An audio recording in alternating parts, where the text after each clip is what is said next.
Querido, já estou aqui com o Dr. Gustavo Torino. Boa tarde, Lu. Tudo bem, querido? Tudo bem, tudo ótimo. Ginecologista, toda terça-feira está aqui com a gente. E a gente tem um assunto hoje bem interessante, que é a respeito das cesarianas. A quantidade de cesarianas no Brasil é enorme, não é, doutor? É sim, Lu. Enorme. Nos hospitais públicos, o recomendado seria 15%, de acordo com a Organização Mundial de Saúde. Mas o número de mulheres que optam pela cesariana é perto dos 40%. Né? O número vai crescendo na rede privada e chega a ser preocupante. Chega a 84% das mulheres escolhem cesariana. O sistema particular no Brasil é mais ou menos isso, Lu. É incrível, né?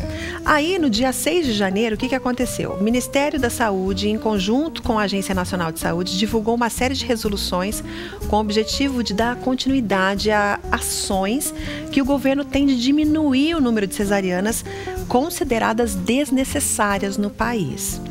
Doutor Gustavo, o que seria uma cesariana desnecessária? É a cesariana que não tem uma indicação médica pura, né, Lu? Que a gente já comentou outras vezes aqui no programa mesmo. A princípio, a cesariana é uma cirurgia de urgência, que deveria resolver uma situação em que, fisiologicamente, o corpo da mulher não vai conseguir, com segurança, ou para a mãe ou para o bebê, finalizar o período da gravidez com o nascimento. Então, aí, medicamente, se você vê um risco aumentado de ter uma complicação para o bebê, ou para a mãe, que não vai ser possível resolver durante o parto via vaginal, aí você indicaria uma cesariana. É a mesma coisa que assim, olha, você está com apendicite, eu tenho que te operar. Não tem jeito. Ah, mas como é que eu vou saber se você vai ter apendicite um dia? Não, eu não sei. Se você tiver apendicite, eu vou te operar de apendicite. Verdade. Se não, não. Então, assim, você não escolheria cesariana. Entendi. Então, você vai fazer se for necessário. Mas no caso, às vezes, não sendo necessário, a mulher ela tem medo do parto normal, ela acaba escolhendo a cesárea. Aí vem a grande polêmica que essa resolução da ANS vai gerar, e já tem várias pacientes perguntando no consultório, né? Mas doutor, como é que nós vamos fazer? Como é que vai ser? Porque eu tenho pavor, eu tenho pânico, eu tenho isso, eu não quero parto normal. Uhum. Mas o que significa? Que essa resolução, as mulheres serão proibidas de fazer cesariana? Não, vai ser assim, ainda está um pouco confuso, porque você vê, curiosamente eu até fui, né, como sendo obstetra, fui atrás para ler a resolução, fala mais ou menos do que a gente estava conversando um pouquinho antes aqui, mas outras coisas divulgadas da imprensa já estão falando que tem outras medidas que deverão vir a seguir. A princípio o governo, no sistema de saúde, ele consegue uma regulação, tá? Então a Organização Mundial da Saúde tem um cálculo que, na média, no mundo, se realiza, teoricamente, um índice de cesarianas em torno de 15% a 20% hoje, atual. O governo aqui no Brasil, no sistema de saúde, definiu que ele tem o controle econômico disso, tá? Então, por exemplo, você vai na maternidade municipal aqui, internamente, o pessoal de faturamento da maternidade sabe que o índice máximo aceito pelo governo no SUS é 37%, 35%, eu não sei te dizer exatamente o número, certo. Tá? Então, o que passa disso, ele tem o controle de falar, não, isso aqui não vai ser acertado. Tá? Então, ele tem como limitar. Então, a pessoa que chega na maternidade municipal, no sistema público, ela não escolhe. Eu quero fazer cesariana porque eu tenho medo ou porque minha mãe... Ela não escolhe. Ele falou assim, o médico vai avaliar se realmente for necessário. Vai ser feito É o cesariana. médico que vai decidir pela paciente. É o médico que, dentro da avaliação médica, o critério médico, vai dizer, olha, tá tudo bem? Ah, mas tá doendo. Bom, parto pode causar dor. Mas e quando se paga, que é a questão da Então, da aí rede vem a privada? história. A rede privada vai funcionar assim. Com essa normatização, o governo quer, na verdade, o que a gente subentende, proteger a pessoa que, às vezes, quer fazer um parto normal e que, na rede privada, o médico não dá essa opção para ela. Por N motivos, por questão de horário, de tempo que vai gastar, tudo. Alguns médicos realmente não são, não é a maioria, vamos dizer assim, mas não dão essa opção para o paciente. Então, o paciente começa pré-natal e ele se dispõe a fazer uma cesariana e não um parto normal. Então, tem um fundo positivo a ANS, mas ela está, por um certo lado, invertendo um pouco as coisas. E a pessoa que tem essa restrição por medo de tudo, com essa normativa, para os que pagam plano de saúde, vai querer, vamos dizer assim, fazer com que o plano também faça o que o SUS faz. Falando, não, olha, se não for cesariana, nós não vamos... se não for parto normal e a cesariana só com indicação médica, o plano de saúde não vai dar cobertura para aquilo. O doutor acha que a informação à gestante com relação a isso seria um passo? Olha, Lu, o governo já faz tempo, ele trabalha com divulgação, com informação, tudo para a pessoa ter acesso.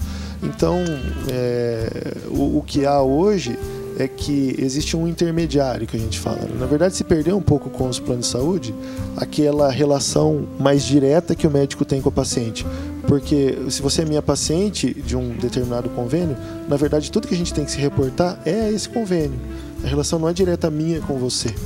Então, por exemplo, para os partos, se diz que uma das maneiras de facilitar que a pessoa tenha parto é a história de ter todo serviço de saúde ou todo plano de saúde tenha um hospital ou um local propício que possa fornecer a opção que a pessoa quer. Nesse sentido, como que a gente fala? Assim, veja bem, eu sou um médico que atende um determinado convênio X que você tem. Eu faço o seu pré-natal. Mas eu não tenho como ficar 24 horas por dia, 365 dias por ano, disponível para ir te atender, que é uma coisa um pouco excruciante para quem trabalha com obstetrícia. E isso é um dos fatores que se considera que pode elevar o número de cesáreas. O médico fala, olha, não vou fazer porque eu não vou ter tempo, não vou ter isso aqui. Só que a obrigação de prestar esse serviço, na verdade, não é do médico, é do convênio que você contratou. Mas como culturalmente, o que acontece? Você está fazendo pré-natal comigo, você quer que quem faça seu parto? Nossa, eu. É o próprio médico. Isso é uma cultura do Brasil. Em vários países não é assim. Assim, você está fazendo pré-natal com um serviço médico, como no SUS. Você vai num posto de saúde hoje, por exemplo, é o médico que está fazendo todo o seu pré-natal. Mas na hora de ganhar o seu bebê, não vai ser esse médico que está lá. É o médico que está de plantão na maternidade. Para poder te dar assistência, ele está lá para fazer aquilo. Ele está lá disponível na maternidade para fazer a sua assistência. Então, se vai ser parto normal ou cesárea, ele está lá para isso. Só que quebra um pouco esse vínculo que foi criado culturalmente aqui. Porque aí seria assim, olha, se hoje eu estou de folga e é às 2 da manhã que você entra no trabalho de parto, então o seu plano de saúde deveria ter um local, um hospital credenciado, um hospital próprio, no qual você pudesse ir, tivesse um médico do plano lá, para que pudesse fazer o seu atendimento. Aí, parto normal, cesárea, o que você quisesse.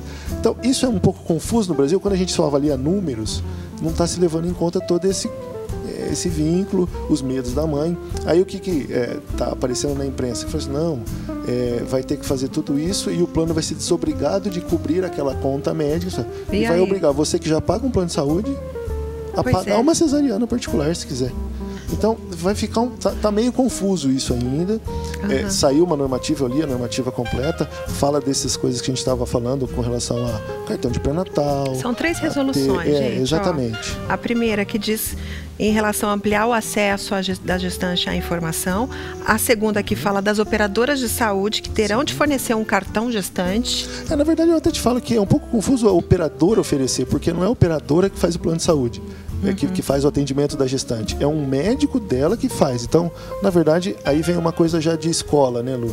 Para as minhas pacientes que eu faço pré-natal, todas eu dou um cartão de gestante, como no sistema de saúde, que tem um cartãozinho que você anota resumidamente as consultas, os exames, tudo. E qualquer médico que pegar esse cartão, resumidamente, tem tudo o que aconteceu durante o pré-natal. Seria uma maneira daquele médico saber o que aconteceu durante a gravidez. E a terceira resolução que indica que todos os dados relativos à evolução do parto devem ser registrados num partograma. Isso, o partograma já existe faz muito tempo, é feito. Alguns convênios, inclusive, já exigem que quando você faz um parto, tenha um partograma mesmo, para até fazer o fechamento das contas.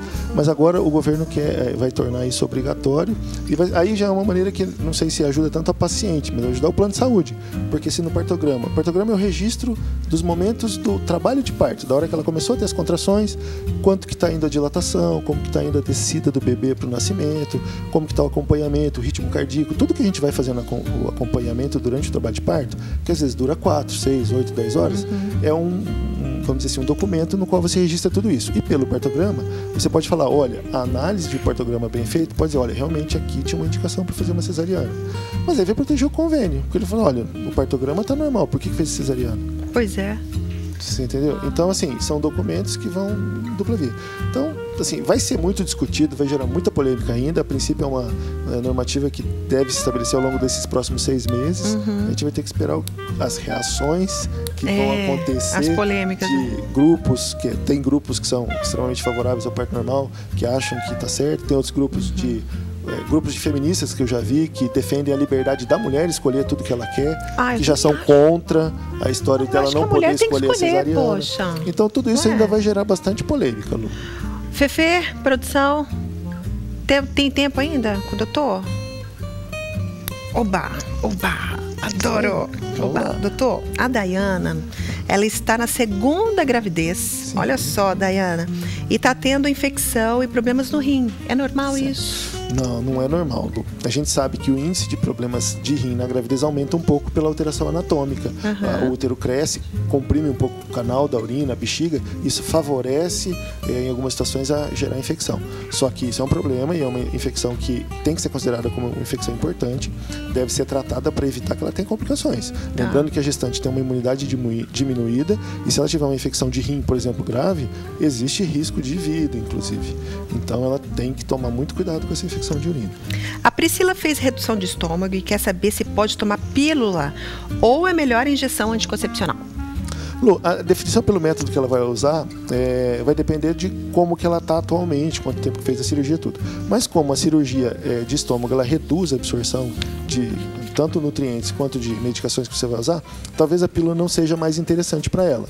Então pode ser interessante sim a injeção, pode ser interessante o DIU, outras formas, como o anel vaginal, adesivo, outras coisas que não passem pelo estômago, porque ela pode ter uma dificuldade de absorção do remédio pelo estômago e foi operado. Entendi. A Jaqueline está amamentando há 18 dias. Ai, que bonitinho. 18 dias. É uma coisinha pequena aí. É, bem pequenininha, mas é uma fase que dá bastante trabalho. Né? E Jaque? Nem tá dormindo a Jaque, não então. Não dorme, entendi. Daí ela fala assim, olha, suco cítrico e café interferem na amamentação? Eu amei essa pergunta sua, viu, Jaqueline? Obrigada. Dizem que interfere, diz que o bebê fica com cólica. Pois é, então, antigamente até os pediatras passavam listas e relações de isso pode comer, isso não pode e tal. Hoje já não se trabalha muito com isso. A gente sabe que muitas coisas com lactose, então leite, derivados de leite, podem causar cólica no bebê. Mas é uma coisa muito individual, porque não é porque você tomou, por exemplo, chupou uma laranja que vai tudo aquilo lá pro leite. Mas pode mudar um pouco o pH, pode mudar algumas coisas da produção láctea. Então, tem que ter muito uma observação. Por exemplo, a pessoa começa a comer alimentos um pouco diferentes e percebeu que o neném teve mais cólica, às vezes é bom evitar aquilo. Mas não dá pra gente padronizá-lo. Tem muitas mulheres que tomam sucos cítricos ou comem frutas cítricas e não tem grandes alterações no nível de cólica do bebê, então poderia ser usado. A cafeína passa um pouco, tem neném que fica mais estimulado com a cafeína. Então é bom evitar um abuso. Não vou te falar que é proibido, mas também não é bom tomar litros de café por dia. Olha, sobraram muitas perguntas aqui, mas a gente precisava falar dessas resoluções todas com relação à cesariana para manter vocês informadas, viu, mulheres? Acho que quanto mais a gente tiver acesso à informação, melhor é para a gente fazer nossas escolhas, né, doutor? Exatamente, Lu. Adorei o visual novo. Pois é, Lu. Olha o cavanhaque do doutor Gustavo, gente. Pra você ver. A filhota que pediu, isso não é coisa foi? de filha, né? A minha filha mais nova, ela vive pedindo: papai, você não vai deixar a barba crescer? Ah, tá bom, eu deixo pra você. Adorei, ficou o máximo. Obrigada, doutor. Imagina, Lu, obrigada.